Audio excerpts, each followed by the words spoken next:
I come from a two-fare zone. It seemed like just yesterday I had to take the 2 to the 5 to the junction and walk the rest of the way. We used to hop and never drop a token over the turnstiles like Edwin Moses and run from the cops like Jesse Owens. Track stars riding in between the cars.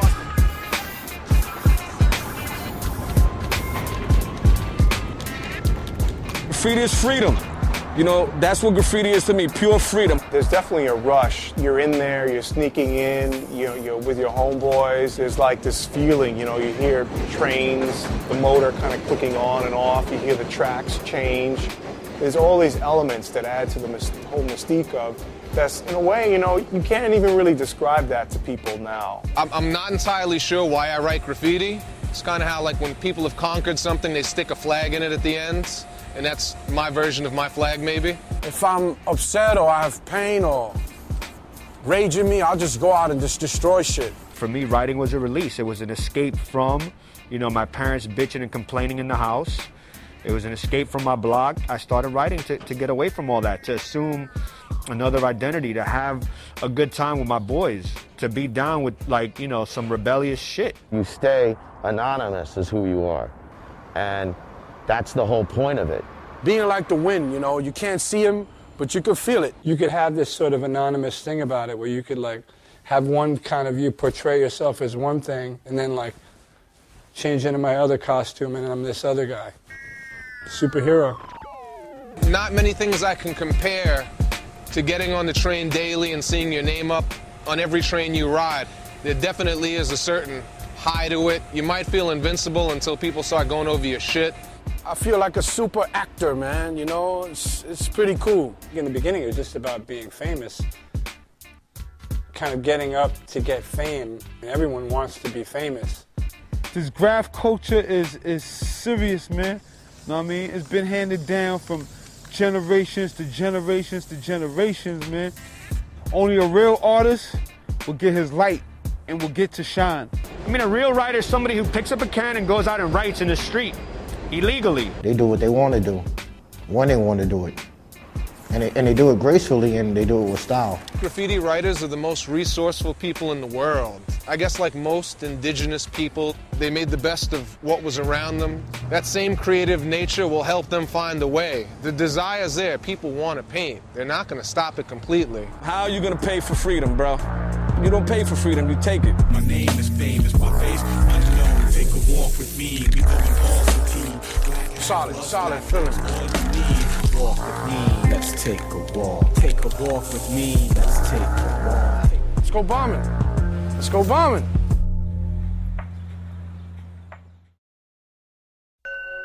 Can't beat this shit. I can't. It's in me, you know what I'm saying? It's like a virus, you know what I mean? Without a cure. I guess I feel a natural high, a natural orgasmic feeling. It's like busting a nut. No doubt, definitely. I've been able to shake cigarettes and ex-girlfriends, and graffiti's the one thing that's sustained in my adult lifetime. I don't know if it's necessarily euphoric. I mean, there's a little bit, there's paranoia, there's fear. It's a little tense. It can be tense. Once you got it, it's like tag you it now, you know what I mean? I can't stop it. I mean, maybe it's a disorder. They need to make an AA program for graffiti, man. Even when you're too old for it, it's hard to quit. It's a disease. I know I have to slow down. And the day is not tomorrow or the day after that.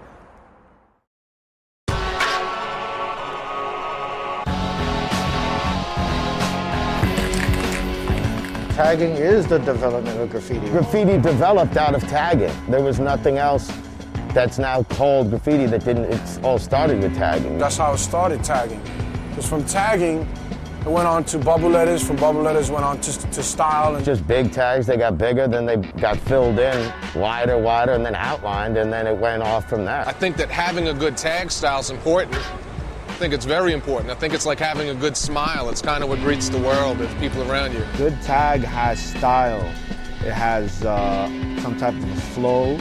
It has legibility, and it also has repetition. You gotta write it over and over and over and over again. You want your shit to look good, stand out, and look original, and nice and clean. It's a logo, you know what I mean? And with that, you could take it beyond. It's basically like the UPC symbol, you know what I'm saying? get scanned every day by the human eyes. Ultimately, advertising, you know, for those individuals is something that they will always be connected to. Tag is your name, your logo. Is the most important element of bombing. I think it's strange that some people have mastered piecing and can't tag. I've seen riders that have, you know, amazing throw-up styles and can't even throw a tag. Sometimes it suggests that you might paint a little bit more than you bomb, and usually you bomb and then learn how to piece. So the evolution's a little off as far as I'm concerned. Your tags is like your soldiers. You lay them down strategically around the city. You know, the more soldiers you have in an army, the more chances you have to win the war. Your tag, your signature is who you are as a writer to the rest of the world, to the rest of the writing community. So once you get your tag, that becomes who you are.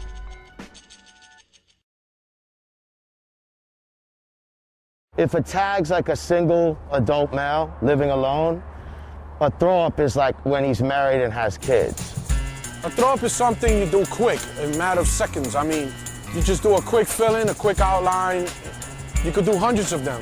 They're quick and easy to do. If they're done correctly, they look quite good. Some people don't think so, but fuck them. I love throw-ups, man. I love doing throw-ups everywhere. I love throw-ups. I love throw-ups. I love doing throw-ups and fill-ins, dusty ones, solid ones, ones without shadows, skinny caps, fat caps. You can express yourself differently with each one. Each one has its own identity. A lot of people think that it's a lazy version of doing their name or a simplified bubble style of doing their name, but there legitimately is an art to doing throw-ups. You know, and when I grew up, just about everyone that had a throw-up rocking had a dope throw-up. So the throw-ups are like a tank and shit. You gotta lay the tanks down, not as much as the tags, but every now and then for strategic war purposes. You need the big bangers to blow them out. Go crush a yard, go crush a layup with hundreds and hundreds of throw-ups. If you went and did one piece because you thought you were you're the man, you want to do one whole car, you spent your whole night doing one piece, that shit gets destroyed, you weren't even there. You did throw-ups, you're gonna be up for weeks. If you have a beef with a rider, throw-ups is like, it's like your ammunition. You go out there and destroy everything they have with throw-ups. A little salt in the wound, you know, if somebody has a whole car that's rocking that might have taken them all night to do, I can take that thing out in about 5 minutes. I like going over people with my shit, man. I just love ragging niggas. If you go over me or any of my peoples, I'm going over you for life. And a feeling is a very quick way to just cover up somebody's shit like they wasn't there. You can't tell who was under this shit.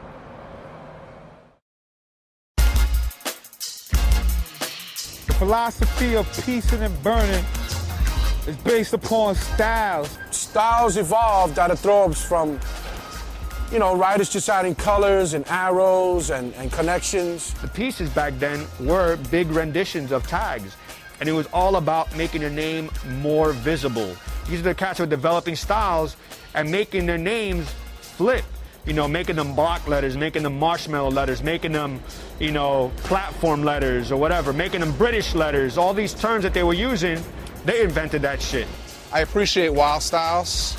The direction graffiti is going in right now, I guess a lot of kids are doing 3D stuff and recycling other people's wild styles.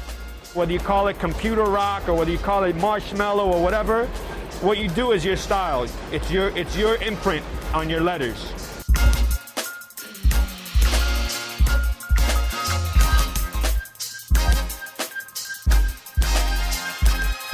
I think style is a personal taste. Some people that would be considered toys have style. To me, style is like a flow, a rhythm to your letters. You know, you gotta make it cartoon-like, make it have some type of life in it.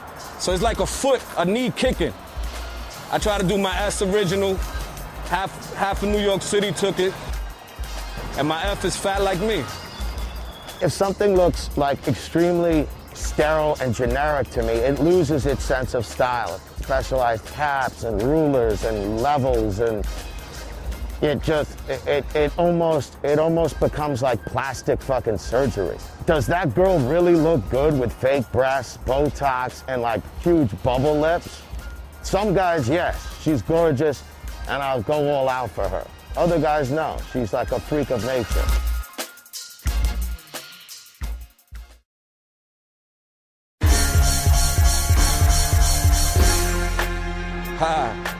I love beef. That's where I come in. I love to just take niggas' careers and just end their fucking careers. Beef is a conflict. Beef is when somebody goes over your shit, you know, when somebody talks shit about you. It's another word for saying, you know, I have a problem with someone. You have writers who come and want to diss your throw up or your piece, you have to retaliate. Niggas I see I got beef with, you know what I'm saying? I'm the type of person, I'm a mastermind, you know what I'm saying? I don't just jump at it. I mean, I see you, I'm gonna do the homework for you, you know what I mean? I love going over people. Graffiti, I've said it before many times, is a full contact sport. Careers were ended off of beef. People have been killed off of beef. It was always a part of graffiti. I mean, in a very strange way, it's kind of what kept it competitive and exciting for me. You have people that are competing for the same space on the streets, and you know, you're gonna bump heads with people just because of that alone. People would get run off the line, you know? I can't go paint over there because I have beef with someone. You know, my shit ain't gonna last on that line because cats are beefing with me. I don't think anybody ever wants beef other than when you're like 16 and you want to be noticed and you want to, you know, be paid attention to. Or some writers just go over you just because they want to meet you or they want to get famous quick. You know, dudes go over me, I run circles around them. They really can't catch up to me. I am really that advanced. And it's kind of a joke. It impacts people's styles. They have so much beef, they don't ever want to put more time into developing something with more style because it ain't gonna last. You know, whether or not it was you and the beef, you got to watch beefs unfold on the sides of trains. You got to watch two crews battling or two crews dogging each other's shit. And you know, it's like any good boxing match. You just sit back and kind of watch it and see who wins at the end. Beefs get squashed by fighting. Beefs get squashed by, like, you know, by saying, hey, forget about it. Wow, I didn't even know it was you all these years. I made a call, you know what I'm saying? It went through the wire. I told the dude, you know what I'm saying, you want to dead the beef, give up a large sum of paint, man. Paint, markers, ink. Beefs get squashed that way too. You pay your way out of a beef. You better be on your P's and Q's, man. Know what you're doing.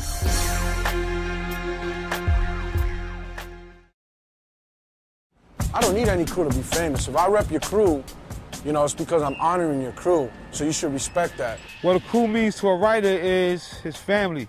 I've known most of the people that I've been bombing with for damn near all of my life. You know, it's kind of like a rite of passage, you know. They're giving you your props by putting you down with their crew. Form of respect. You're friends, so therefore you have a common interest in something and you do it together. It's like a bowling team. Or like a group of women that get together and discuss soap operas, which a lot of writers are not too far removed from that. Each one gives each other energy to elevate, you know, and that's what makes a good crew, elevation. The problem is crews kind of like gangs, and gangs was one of the things that I thought Graph was a departure from. It really didn't enhance the development. In a way, I kind of felt like it threw shit backwards. Learning about style, learning about painting, learning about racking. It's the people that you have that watch your back for you. Because writing is a violent scene. The definition of a toy to me is somebody that's new to the game, doesn't necessarily understand the rules of graffiti. Maybe it's his tag style that makes him a toy.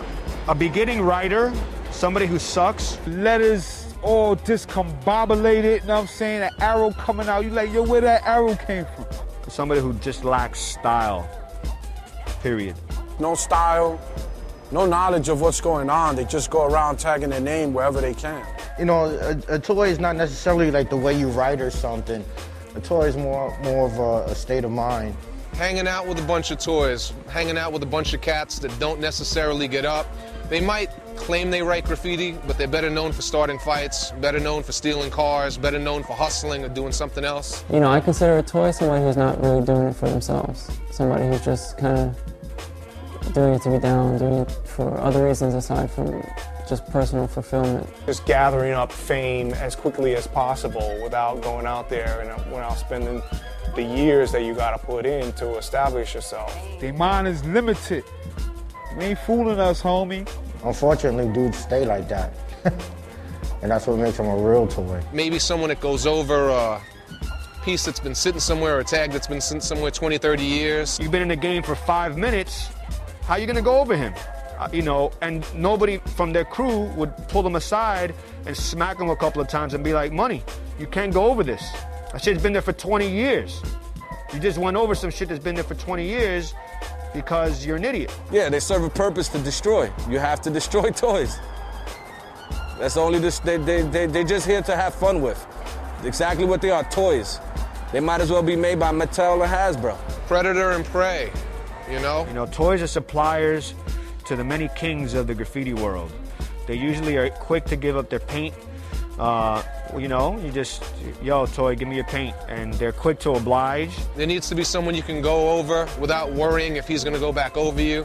So it balances things out, I think. I just go over their shit and crush their fucking feelings. Toy's a writer who just started, really. I mean, everyone was a toy. I mean, I really don't diss toys because I was a toy at one time too. Basically, everybody starts out that way. Everybody. I was certainly a toy. I mean, I was not only a toy, I was almost, could be called a graffiti groupie. And then I would do pieces on trains, and I would see my pieces on the trains or my trovs, and they would pull in.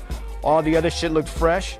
My shit didn't look fresh. Doesn't mean that you have to remain in that category. But yes, everyone's a toy at the beginning. Nobody can deny that.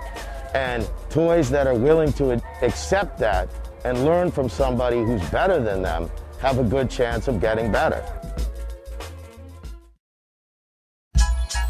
Basically, graffiti writers write on anything. I mean, I see writers write on church, man, churches. You shouldn't write on churches or children's little schools.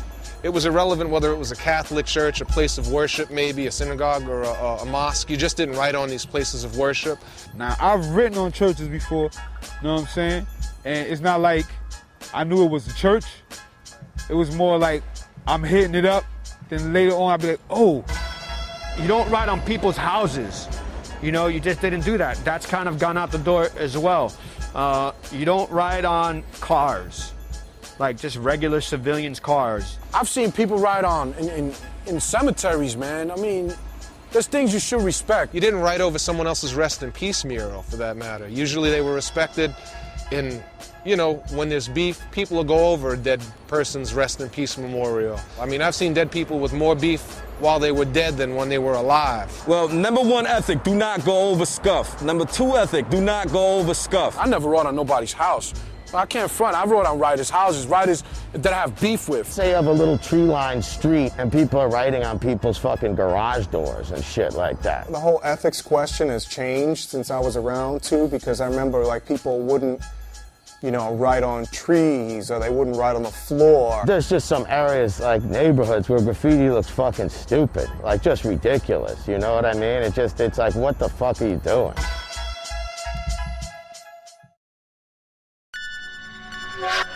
As the risk goes up, so does the adrenaline. Part of me accepting the fact that graffiti's changed and the rules have changed is that there are a bunch of cats out there that are painting on highways and hanging off of rooftops and on overpasses. The term heaven spots is in Los Angeles term. They use that shit for the highway spots that you gotta climb off, that you fall, you're gonna get run over and you're going straight to heaven. That's crazy right there, you know what I'm saying? People see me and be like, oh shit, you know what I'm saying? Your name up there. I think nowadays kids are tending to get more into high spots or difficult to reach spots just because things get cleaned so fast. If you're not doing those spots, you're not staying up. Your stuff's gone in a week. Yeah, man, it's something that normal people don't do, you know what I'm saying? I'm not a normal person. None of these toys could climb up there and diss what I got, you know what I'm saying? It's like if you're gonna diss it, then you're gonna work hard like I worked hard to get up there. Sometimes, you know, good spots, they come with some sort of danger with them. My thought on all those spots is that they're fucking crazy. That's crazy, man. That's amazing.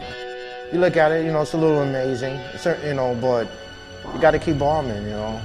It's only impressive one time. Impressed me many times over. The illest shit that I've seen is not even in America. It's really in Brazil, in Sao Paulo and Rio, where people are hanging off buildings and climbing stuff that's like 10, 15 stories high easily. Yeah, I've heard writers, you know, fall. I've heard, you know, writers have got killed. I've witnessed the result of someone falling off of a bridge by way of a body cast. My man J.A. been doing the hanging off of buildings and shit like that. I think I broke my foot, my arm. I crushed 3 of the vertebrae in my spine, and I broke my hand once. Personally, it's not something that I would ever think of going out there and doing. All I could say is just, you know, don't fall. And it's a good spot.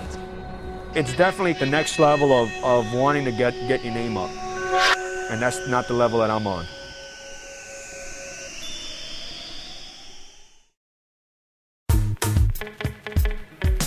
Racking is traditional, man. Back in the early 80s, in the 70s when graffiti on the subways, everybody racked their paint. The more paint you have, the more graffiti you can do.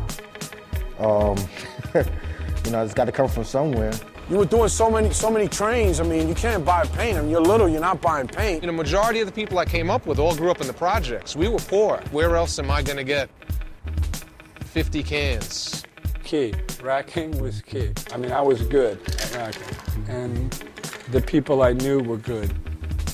I mean, these people were stealing like other things before they started stealing paint.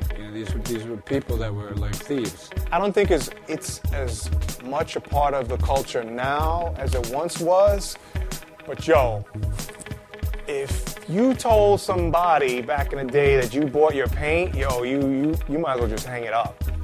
Racking was always a part of the whole culture in the beginning. I've always racked my paint, and that's because it was, hard to come by, and also that's how it was supposed to be done. That's how it was taught to me. Part of the sort of excursion of graffiti writing was about going to obscure places and getting paint.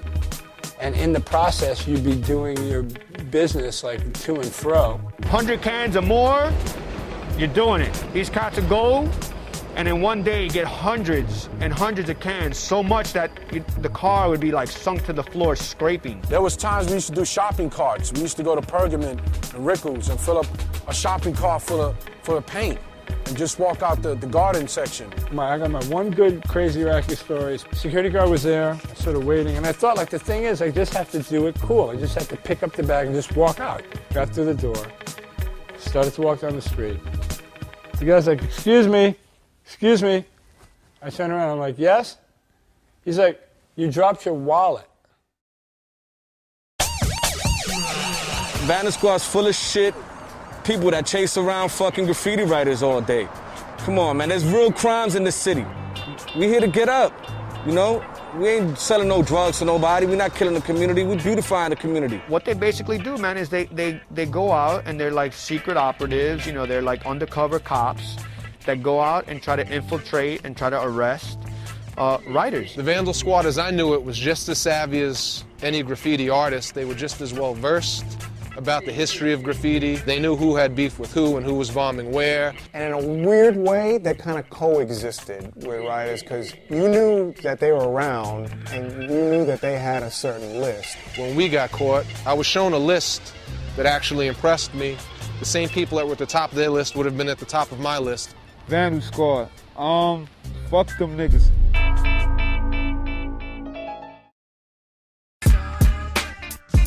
In my opinion, the subways was where it was at. Memories, man, the subways, man. You're talking 70, 79, riding the subways and watching whole cars ride by. You could sit down on at your home stop and soak up this moving art show.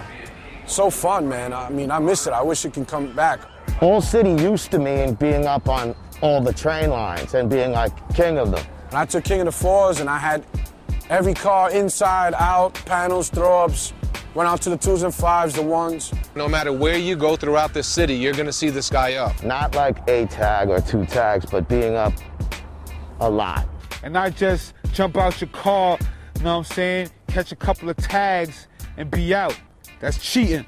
It's funny how this New York City subway movement did kind of just die. It was a slow death, one car at a time. Clean train movement jumped off in 85. The 4 line was the first line to have the clean trains. And from there on, all the old trains started to be destroyed and dumped in the ocean. Whenever a train was painted, they would immediately take it out of service. So we had to bomb 10 times harder to see our stuff run in service. We had a dream, and it was to attach life support to this thing that we loved so much and to keep it going. And there was a lot of energy and excitement about painting the last train. It became a personal war between us and the Transit Authority, between us and the Vandal Squad, to try to keep it alive, to try to keep it going. Like throwing rocks at a man with a machine gun, you're not gonna win that battle. Not after 9/11. I think that those actions are easily misconstrued. You know, Code Orange has changed the way we look at a man in a tunnel with a hood over his head and a bag in his hands. They have it in control, they have it in check, and they have the money to keep it clean. And they have the new stainless steel subways. I mean, you do a train, it gets buffed. I mean, the same day it gets clean. It really doesn't pay to paint trains anymore. You're only painting for the feeling and for the photo. Graffiti is relevant. Just because you don't see the graph on trains, so you don't want to hit it, it's there to be hit, homie. No matter if it's gonna get buffed or not, just for the love of the sport. I mean, they won the war, it's all good on the subways, but we won the war in general and long term because now graffiti's worldwide. And that's something you can't stop, and it's art now. Ride the track till the third rail short circuit. Most of graffiti I see around the world at some point was directly influenced by something that they saw that came out of New York. It's global now, put it like that. It's worldwide. It's out in Africa and Russia. I mean, that's amazing. You got graffiti that far. I don't know. I think I'm still tripping on the fact that, like, you know, Sprite and McDonald's sell graffiti in a way. Productions, trains, walls, cars, highways, canvases, shows, sneakers, video games, everything. It's not a ghetto anymore. It's not restricted to that. You know, now it's just not about necessarily a locality or sort of like a lifestyle or, you know, economics. It's just more about attitude. If it gets in the gallery, cool, beautiful, give me my cheddar, keep it moving. I don't want anything to do with you. I don't want to meet you. I don't want to talk to you. I don't give a fuck about rich, yuppie people criticizing my shit. Fuck it as an attitude has become probably more important than putting up style. If it moves you emotionally, then it's totally relevant. If you're doing it because it's cool and you want to be some sort of half-baked rebel or some bullshit like that, then it's only as relevant as that can become for you. We're setting the new troops. They're young, they're equipped with new ammo, and they're doing damage and they're getting up, and I love it. We've figured out how to make ink in our own mops, in our own train keys. We figured out how to get in and out of trains undetected. And I'm sure surveillance is gonna definitely put a damper on things for lots of people. The graffiti community will find their way around this. Gonna always be here, since caveman wrote on the walls, man. Can't stop it.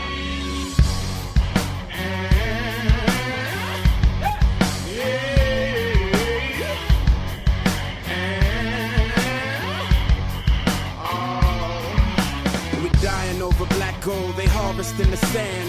Presidents living marvelous, they starving in Sudan. It's obvious we walk a blind path to oblivion. The book of Judges, read the scriptures, I'm like Gideon. Light my fire, start my engine. When Pharaoh becomes Moses, it's medicine for who listens. A veteran with the mic bringing prophecies to fruition. Motivational verses under adverse conditions.